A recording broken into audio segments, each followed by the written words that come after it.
Hey besties, it's me, Professor Plum.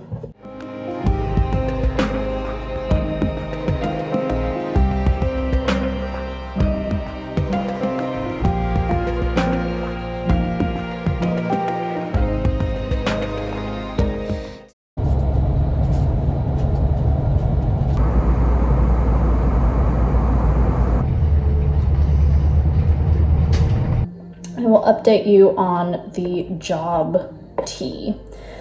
So I have two jobs.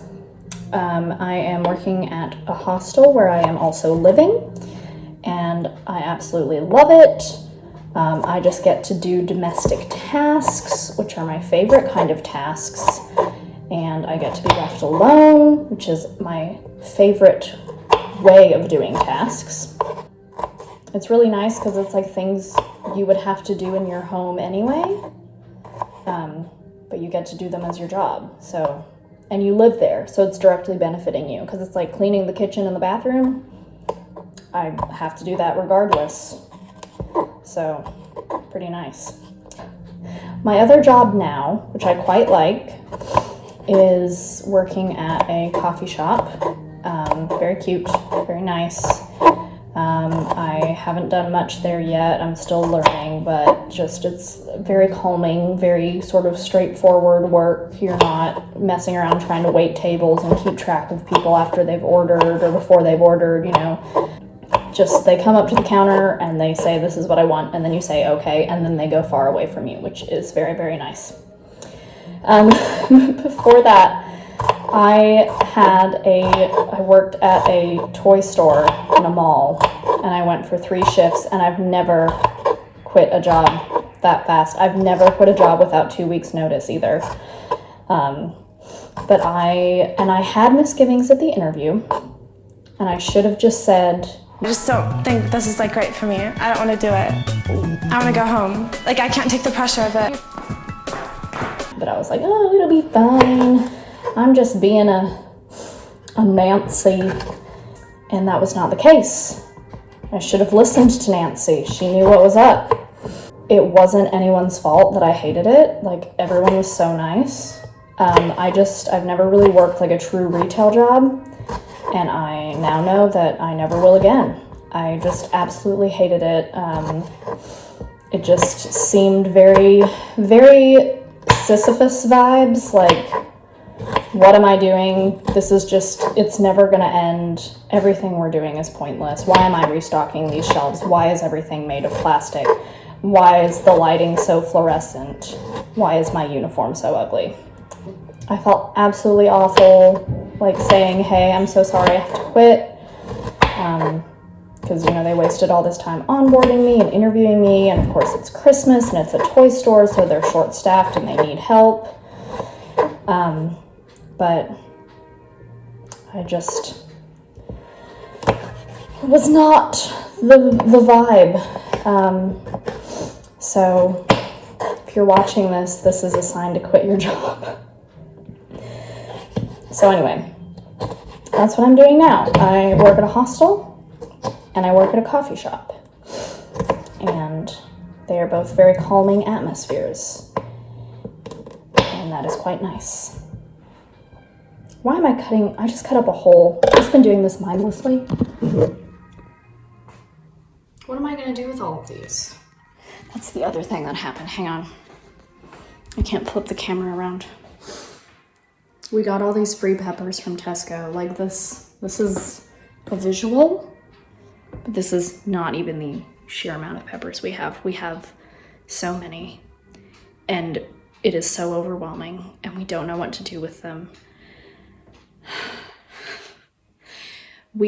Somebody broke a glass into about 1/3 of them, so that was comforting because then we had to get rid of those and we didn't feel bad about it.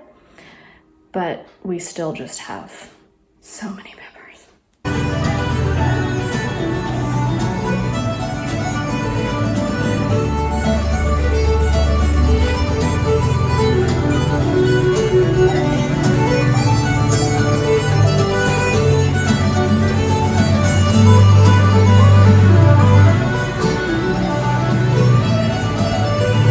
Here we are at the University of Kentucky. Go Cats.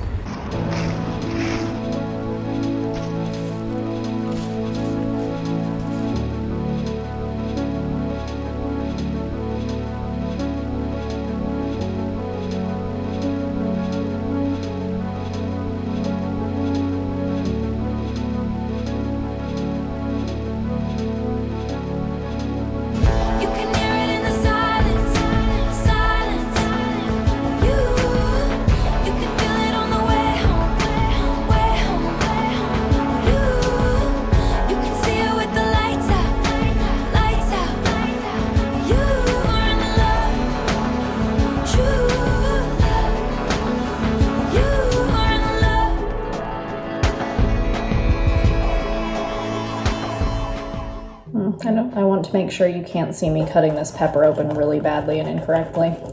The other day, I was cutting with this knife and I was using the wrong side, and one of the guests was just like looking at me in awe, and she was like, she thought it was a life hack that I was cutting it with the wrong side of the knife. I was like, no, I'm just an idiot. I was wondering why it was not doing a good job cutting. But I think that's encouraging to know that even when you're just doing something totally wrong, people are going to be like, oh, they're doing that differently because it's like a choice. They know something that I don't know. So that's given me a lot of confidence. We watched Titanic, which I had never seen, so that was important because the Titanic was built in Belfast. And during the watching of it, because I was always hesitant to watch it because I knew it was going to traumatize me for the rest of my life, and during the watch of it I was like, you know what, it's fine. Real life is also traumatizing, so you can't protect yourself forever. So during the watching I was like, this is weird, I'm handling this quite well. I thought I would be crying or something. And I did cry at the end, obviously. But you know, when things are just like so upsetting that you can't, like, I only cry if it's bittersweet, and sometimes things are just so upsetting that I just sit there and I feel sick to my stomach. That's why I didn't cry until the old lady went to heaven. And anyway, so I was like, that was fine. I feel like I handled that quite well. And then that night, after I went to bed, I woke up during the witching hour at like 3 a.m. in not a literal cold sweat, but the metaphorical equivalent of a cold sweat, thinking about all the lost souls on the Titanic. And then I, for some reason, sat there and went down like a Wikipedia rabbit hole about real people on the Titanic. I don't know why I thought that would comfort me. Mostly just about like unsinkable Molly Brown. Also, I would die for Kathy Bates. Her voice is so comforting. I don't know if it's just because I haven't heard a southern accent in quite some time, but I love her so much. Anyway. But I knew you dancing in your Levi's, drunk under a street light. I knew you, hand under my sweatshirt, baby, kiss it better right. And when I felt like I was an old cardigan under someone's bed, you put me on and said I was your favorite.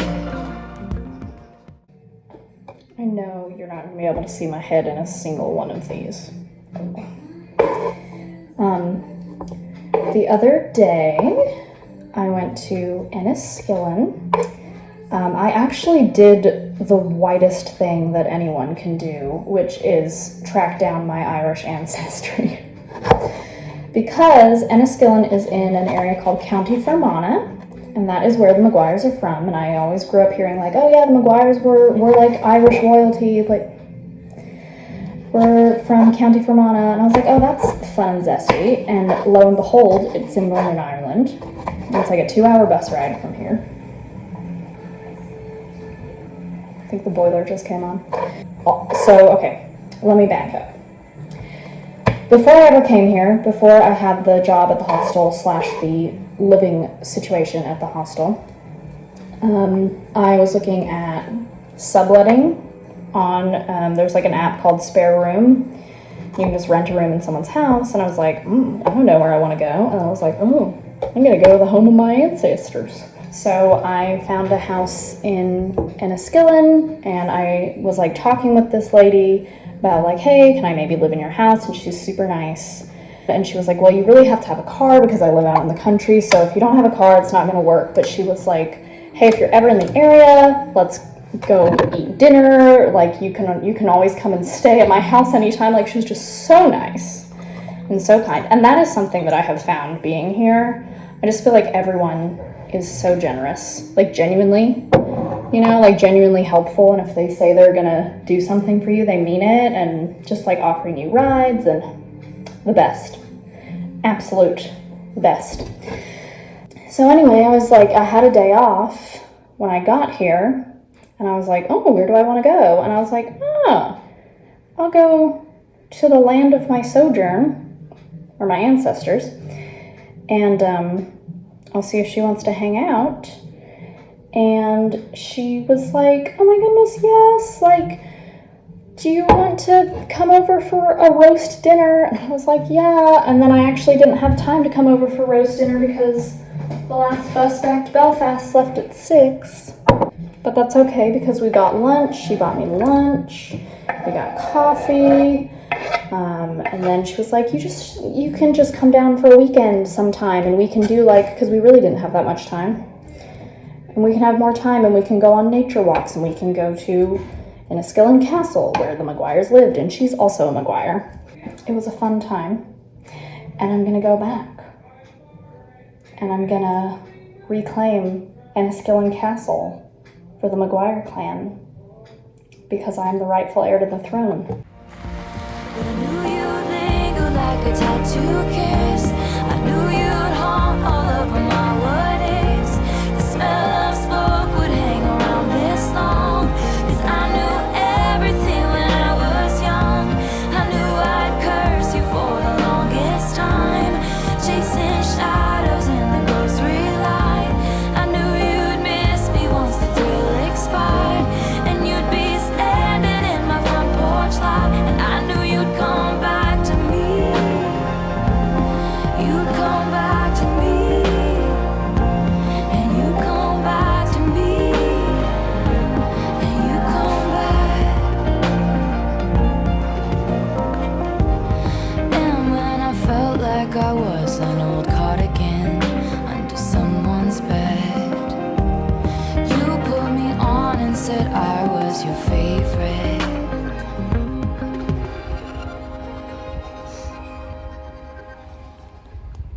Fully thought these were onions for a good 5 seconds. They're little seashells. Hey, ain't that where Mr. Rochester lived? It's on a golf course. Just girly things.